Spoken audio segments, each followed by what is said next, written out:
before we had the opportunity to work together.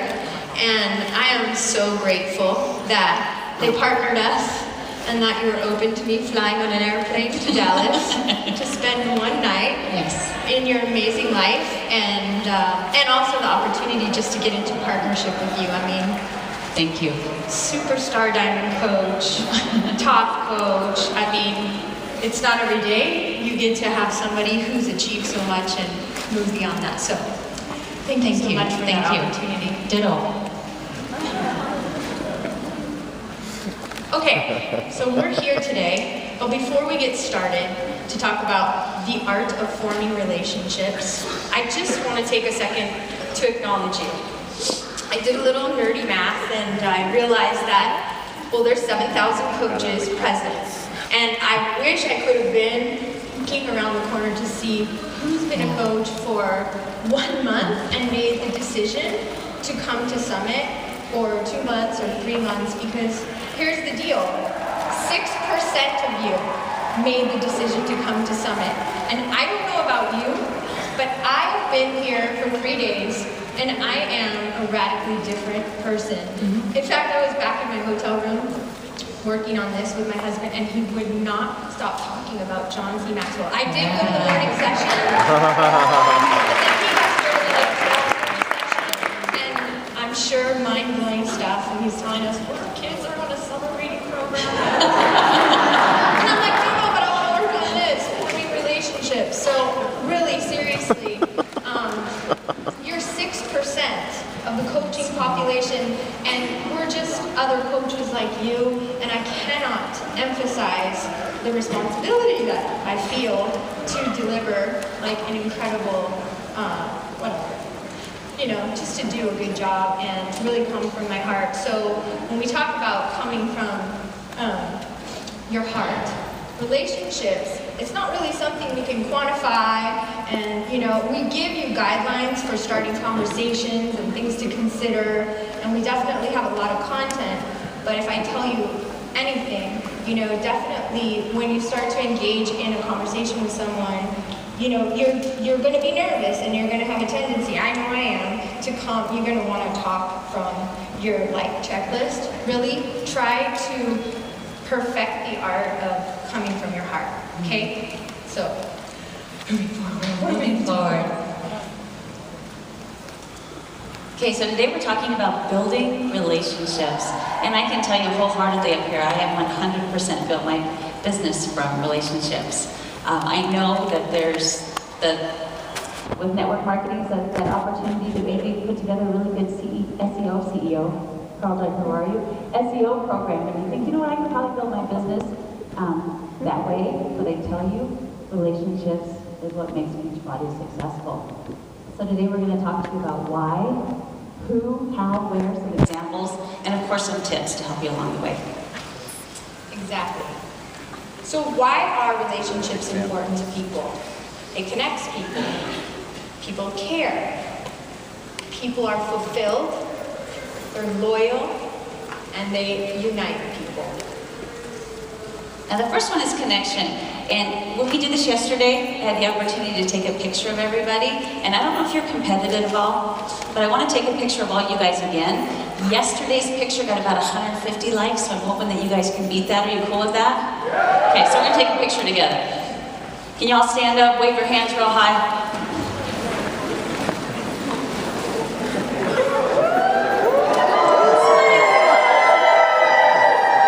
Perfect, thank you. Nice. You already won in my vote. I'm standing on my chair. Okay, so when we talk about connection, for me, I think about the word opinion. And I think about that because we all have our own opinions, right? Some vary from other people. And when you find somebody else that shares that same opinion as you find that connection, right? So, for instance, if you are into anti-gun laws, I wouldn't assume that you would probably hang out with people that were NRA activists, right? I would be the best relationship out there. So when you think of connection, you think of people that share the same opinion as you.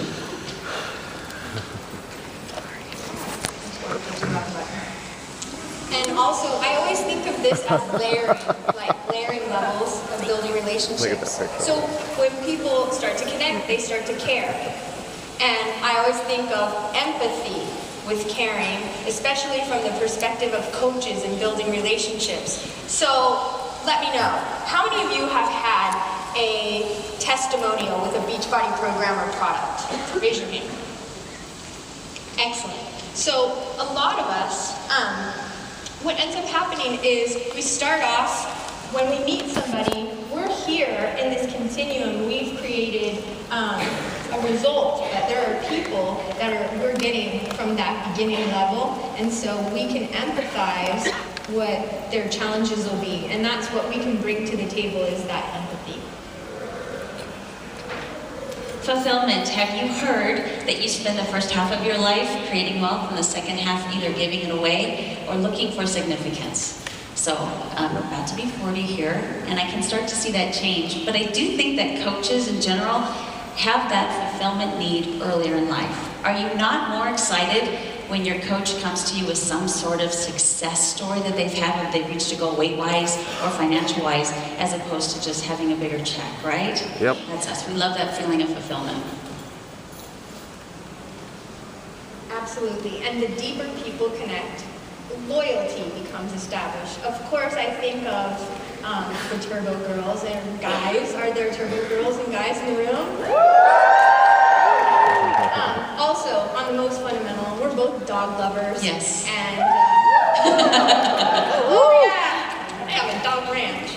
And this picture is particularly emotional for me because doggies are the most loyal, right? I think there's a quote out there that I wish I could be as great as my dog thinks that I am. And for sure, this picture was taken after a group of Navy SEALs. I grew up in Coronado, and that's the home of Navy SEAls.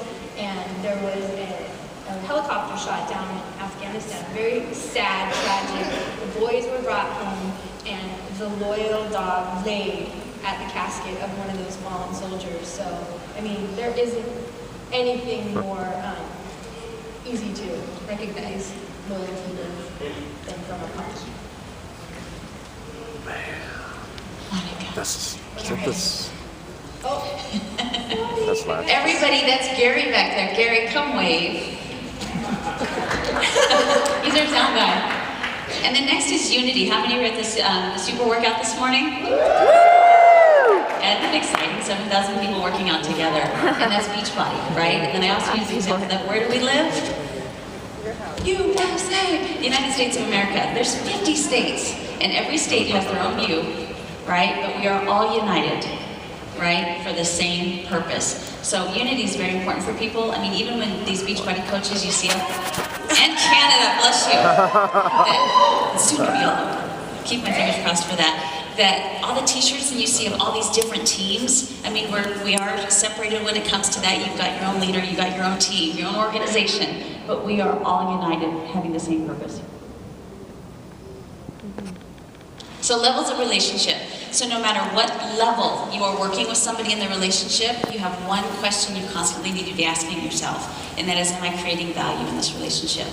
So the first one, building new relationships with people. How many of you watch Dr. Oz? Yeah, he is trusted, is he not? Most people will trust his opinion, and that is because he gives away free advice.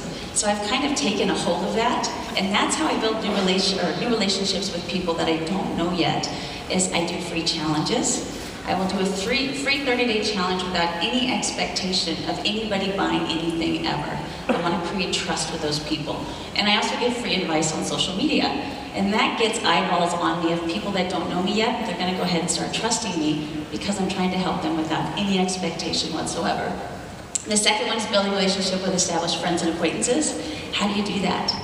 You do that by being a friend, by listening, by doing something kind for somebody without expecting anything in return. Just be kind. And then the third one is building with your team. Think about your leader. What do? They lead you, they motivate you, they build you up, they sympathize with you, they celebrate you, and they reward you. And that's how you build those relationships. You are always on stage. Real quick, I don't know if you guys happen to see by chance, but I'm really good friends with Danielle Henson. and I saw that she had tagged me in a photo on social media. So Danielle Henson's very funny, so I clicked on it thinking, expecting to see something funny, and someone had wrote real big, "Well, isn't this interesting?" And underneath it was a picture of a Hummer that had Beachbody written real big on it in front of a fast food restaurant. That was my Hummer. And Danielle said, "Oh, that's Melissa McAllister's Hummer." And I'm like, "Oh, dang." And I'm sitting here racking my brain going, when was I at Chick-fil-A? And I couldn't remember it. It happened to be my 18-year-old son who got to talking to, but you are always on stage. The minute that you become a coach, people are looking to see that you practice what you preach, right? So the minute that you get your first coach underneath you, you are a leader. And the minute you become a coach, you become the person on stage. So our advice to you as you're trying to attract people into your life is to let your light shine.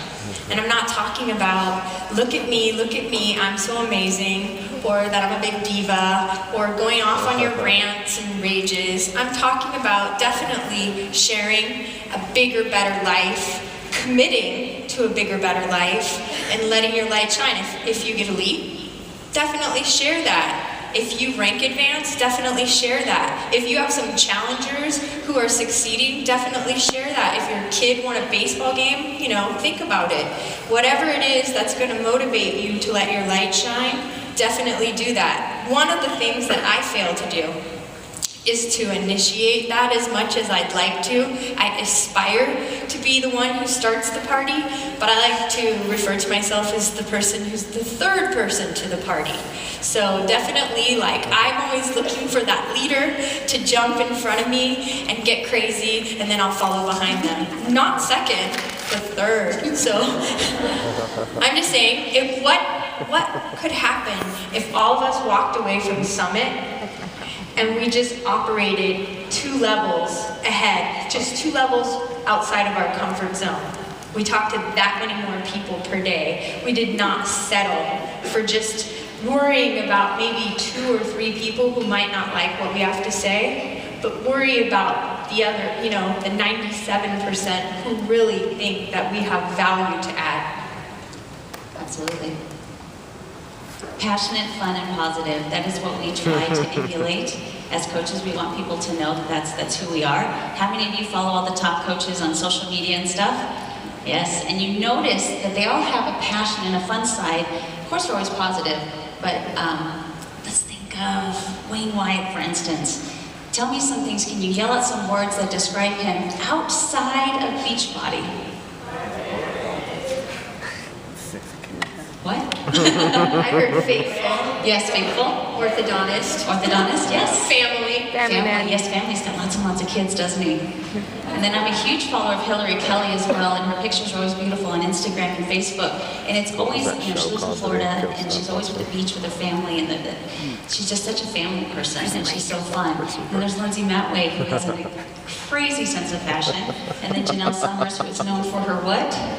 Her shoes. So yeah, there's passion outside of Beachbody, and you have to let people know that, because what happens is you attract more attention that way. You're more than just Beachbody. Absolutely. I mean, basically what we're telling you to do is to promote the life you love to live. Here are just some examples of memories that we shared. I had the honor of going and attending Jimmy Hayes Nelson's Diamond Retreat in New Orleans. And I particularly love this picture because Mike Ryan, who is speaking in the other room, but you came here to watch us speak. Anyways, look at me. I'm laughing at him, not with him. Do not tell him that. Love Mike Ryan. But one of the things he is the funniest guy ever, and I'm always attracted to humor, so that makes sense. And then I threw my own white party before the white party. Come on, let's get this party started, right? We were all there. Third in line. The important thing with this slide is if you are undecided about the way that you want to live your life, if you want to live, Jim Rohn always talks about living with style. One of the things is family dinners are very important to me. but that's like a normal occurrence in our house. So my fam likes to glam it up a little. And so we'll pull out the china, the fancy goblets, whatever it takes to take a normal event up a notch. And then share it, right? Because we want people to see that it's totally okay to eat on your china when it's not a holiday. And also, it's also okay to, remember today, John C. Maxwell was saying, you want to take those weaknesses and poke fun at it because you want to close that gap from success to, right? You want to build those connections with people and share that we're real. And there's a difference between TMI and like victim, want, like, you know, I've seen some pretty crazy things, but definitely, I love Throwback Thursday. That's pretty crazy. Big hair, prom picture, Melissa and Vic, or like the day that my daughter cranked up, just like, she cranked up the music to just start rocking out in the car, and as soon as I opened my mouth, she went, shut down, because I'm a dork, apparently. Or today I shared, so if you guys go to my page and you see, I walked into our hotel room, and you get that serene hotel feel, white. I could never have white with dogs and cats and kids. But anyways, hotel rooms are always rad. I walk in and I'm checking out Dave's side of the bed. It's the first one when we walk through the door because he has to have a side of the bed. On the side of the bed. But it's like pristine, organized. And then you see mine, it looks like a bomb went off. So clearly you do not love me for my organization skills, right? But it's all about poking fun at me and poking fun at life and the things that I'm good at, right? Letting your light shine, but also the things that bring humor to us. It just softens the blow. We're all in it together, right? Yes. So some things to consider. Don't post on Facebook when you have a really bad day. We all have bad days, sometimes twice a day. But what you want to do is you want to take a nice deep breath and kind of get over it. And then two things that I think are really valuable for you to do if you do have a bad day. And the first one is to make it a life lesson, right? Or the second thing is to poke fun at it, like we were just talking about. Monica just told you she's attracted to humor. So if you have something happen to you, spin it around and make it positive in the end. I was thinking about this too earlier. I'm going to get very vulnerable with you. I have a very hard time posting funny pictures. I really do. It's very, very difficult for me. Because I feel like it's ego-driven, but that's not why I do it. So what I always try to do if you follow me on Instagram or Facebook is I'll try to put some sort of life lesson after that. And I do post that because it's just, if you just put that picture up there, you're like, oh, that's so uncomfortable for me. So it's just like having a bad day, posting a picture of that. I can see at the same time if I put a life lesson there, it softens that for me. It makes it easier for me to do. The second one is to praise customers. I think this is really good because once again, it's not ego-driven. If you're praising customers or coaches for goals that they hit, what you're doing is you're actually talking about each body and the products that we sell, and it's a really soft sell, right? Because people are going to read into that and they're going to think, wow, she's a really nice person. She's praising this other person for doing something so well. But they're going to start to think a little bit deeper. What is it that they did? What did they use to accomplish this goal? So it's a really nice soft sell. And the third one is when you can't connect with someone, because I promise you we all want to connect with everybody and build great relationships with everybody, but you can't. There's going to be that someone that you just kind of butt heads with, you don't have the same views. Anti-gun law, and I remember, right? So if you don't have, you just butt heads and you can't connect, use success partners. Find somebody else in your organization that is more like this person and get them to connect because they're going to be more successful that way. Afraid to cross-reference too. Like I would call Monica and say, you know, I got this brand new coach and here's her personality and I'm having a hard time matching her with somebody. Is there somebody that you have on your team that they can work together? So very important.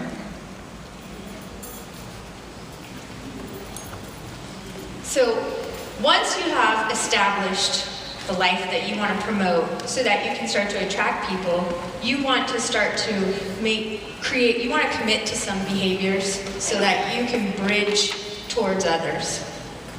Let's talk about that. The first thing is you're looking to build trust, right? So, you can't, it's one thing to, yesterday she shared that after being very disciplined about being in the fashion show, she got caught eating some Milk Duds.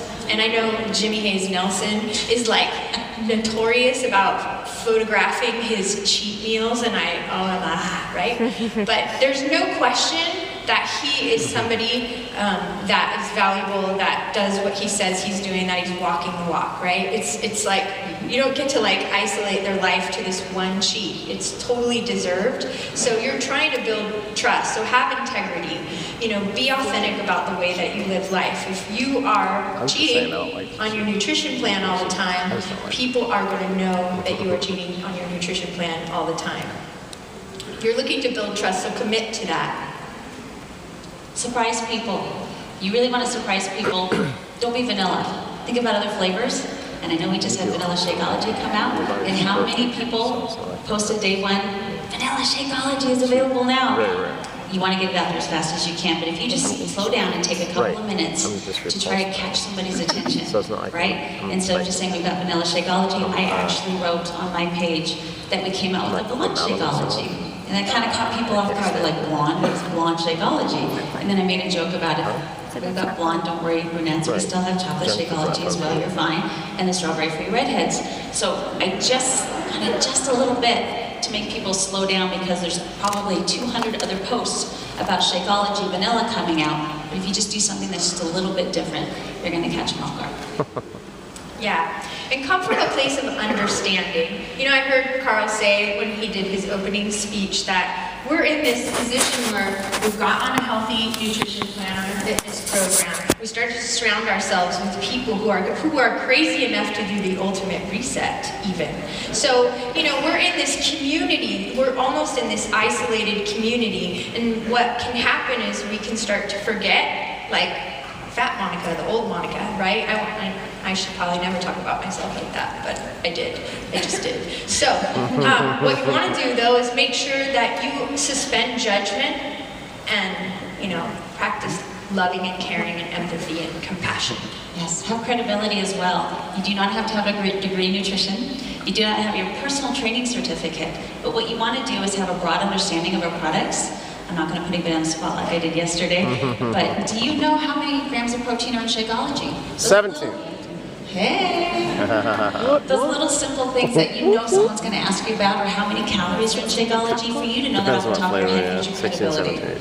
And on top of that, everything that has to do with Beachbody is an emotional decision. So for you to be able to attach a success story to things like Shakeology, or to Brazil Butt Lift, P90X, that's what's going to get people. It's not the facts. They can find the facts on Google. They can find it on your website. They want to connect with you on the emotional side.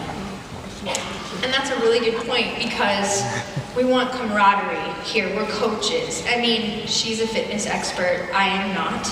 And so I cannot even convey that with anyone. I think for me and for a lot of us, the best approach is to be a peer first. We're in this together, right? I can always be elevated maybe to leadership or whatever it is in someone's eyes by having established trust and just demonstrating consistent behaviors. But it's a great place to start. And I didn't go to the seminar because I was here, but Dave, who was it that said it's always best to just say, like, I'm a customer too? Did I totally just put you on the spot? Shelley Parisi said, I'm a customer too. And that's the truth. I was a customer too, I'm still a customer too. Just a little recap. Take a picture if you like. The one thing that I wanted to say about this is, right, I'm committed, and Melissa's committed to promoting the person who we are out in social media, out in real life, and we're very clear and intentional about the process. And it's funny, because I got a text message while I've been here, like, you're blowing up my news feed, and I'm like, it was my full intention to blow up my news feed. I'm at Summit, come on already.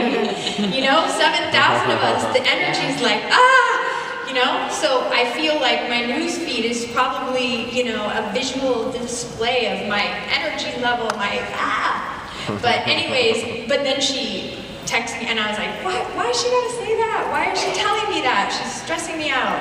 And then I thought, I have my human moments, right? My programs are firing, like, I'm being judged. I don't want to be judged. I want to be liked by everybody. But the thing is that I'm not here to impress her.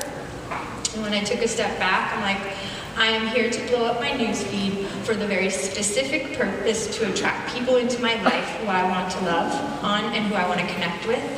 But the funniest thing is, like, what you put out there comes back to you. Like, just a few seconds later, she's like, and it's a good thing. So it was like, I like made up a story and had a big meltdown. I'm good at that.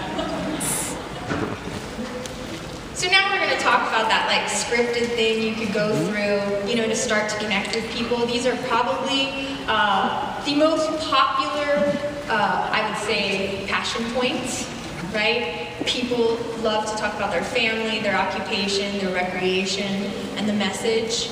But it's also okay to understand that you don't have to go in that order. Start to utilize the situation and start the conversation based on what's authentic and real. And for example, with your family, my family's my puppies too. My schmuppies, we call them. They are so important to us that they are schmuppies, not puppies. But my kids and my schmuppies are very much an important part of my life, and that's probably my passion point, for sure. Well, until Beachbody came into my life 10 years ago, and that became another passion point. But I want to tell you, I was flying out to see Melissa, Texas, and I finished reading something, and I guess I was having like a moment, I was reading ahead Game of Thrones next season, and I was like, what? Right? And this Brittany mic is just too sexy for me, let me just tell you. So not made to be here. Anyways, so I must have like had a moment, and I turned to the guy next to me, and I'm like, Game of Thrones. But I didn't turn to him and go, so do you have a family? I turned to him and I was like, Game of Thrones, and we started talking. And then while we were talking, we got into, so is Dallas your final destination? Are you from somewhere else? Where have you traveled from? Oh, and then, of course, he was picking up his daughter, and boom, we found his passion point. Occupation. By show of hands, how many of you still have a full-time job? Yeah. As my husband said, not for long. We're going to fix that. But occupation is a huge one, because obviously you've already got something in connection with somebody. If you're talking to somebody at work that has that same occupation as you, you have found a way to fit Beachbody into your life. And you know that you can help somebody else in that same occupation find that fit as well. And this is probably my go-to one. This is my favorite one. If I'm ever sitting with somebody, in line at Starbucks or in an elevator,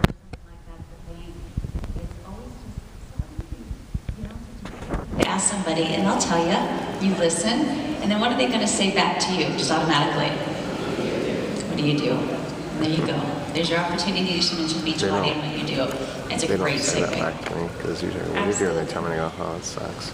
And finally, recreation. That's usually what people love to do. It's like so right, that's a passion point for them. So that probably is going to surface whether they like to surf or they like to go dirt biking, or I asked, why don't you tell them what you're doing in this photo? Or four-wheeling in Tahiti. You said it to me. I said, oh, they're like, I don't know, dirt biking. And she's like, no, we were four-wheeling in Tahiti. That's all. There's a lot of things going on in that picture. All I see is like, no shot.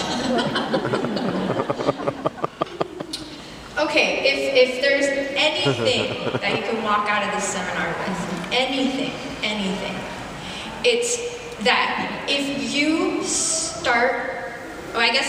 if you listen to people, this is going to create the biggest value in your life. This is where your businesses and your relationships are going to explode. And remember how at the beginning we were talking about coming from your heart? Well, so there's 3 types of listening. There's agree with listening. People do this all the time. They listen so they can agree with you. Oh yeah, you're right. She's right. I like her right, she's right, she's right, she's right, I'm right. Oh my gosh, we're right. We are so smart. And then there's the disagree with listening, and oftentimes their body language might even reflect like, no.